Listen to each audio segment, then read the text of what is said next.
നമസ്കാരം.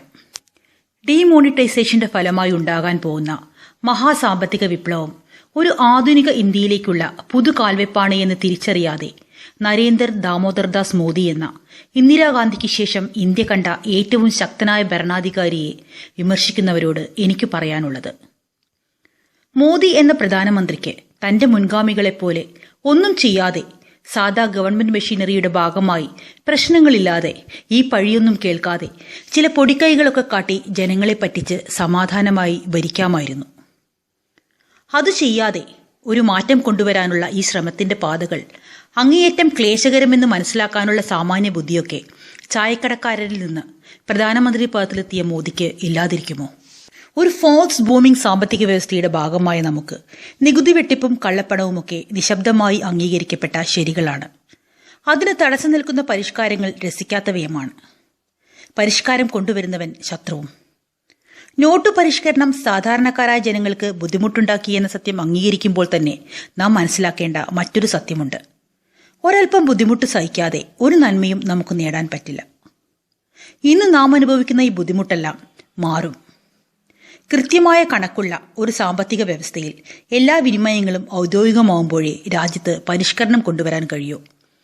നമ്മൾ ഓരോരുത്തരുടെയും വിയർപ്പിന്റെ ഫലമാവണം രാജ്യത്തിന്റെ പുരോഗതിയായി മാറുന്നത്. ഒരു ഉദാഹരണത്തിന്, നമ്മൾ ദൈനംദിന ഇടപെടലുകൾ നടത്തുന്ന എത്ര സ്ഥാപനങ്ങൾ നമുക്ക് കൃത്യമായ ബില്ല് തരുന്നുണ്ട്? എത്ര ടാക്സ് വെട്ടിപ്പുകൾക്ക് പ്രത്യക്ഷമായും പരോക്ഷമായും നാം നിന്നു കൊടുക്കുന്നുണ്ട്? അതൊക്കെ മാറി ഖജനാവിലേക്ക് പണം കൃത്യമായി എത്തുമ്പോൾ രാജ്യം പുരോഗതിയിലേക്ക് കുതിക്കും. കുത്തഴിഞ്ഞ സാമ്പത്തിക വ്യവസ്ഥയിൽ നിന്ന് പുരോഗതിയിലേക്ക് മാറുന്ന ഒരു രാജ്യത്തെ സ്വപ്നം കാണാൻ നമുക്ക് അവകാശമില്ല എന്ന് നാം തിരിച്ചറിയേണ്ടിയിരിക്കുന്നു. ഒരു ആധുനിക ഇന്ത്യ സ്വപ്നം കാണാൻ നമ്മെ പഠിപ്പിക്കാൻ ചങ്കൂറ്റമുള്ളൊരു നേതാവ് വരുമ്പോൾ പിന്തുണ നൽകാത്തവർ സങ്കുചിത വ്യക്തി, മത, രാഷ്ട്രീയ താൽപര്യങ്ങൾക്ക് അടിമപ്പെട്ടവർ മാത്രമാണ്. രാജ്യമെന്ന് വിശാലമായി ചിന്തിക്കാൻ കഴിയാത്തവർ.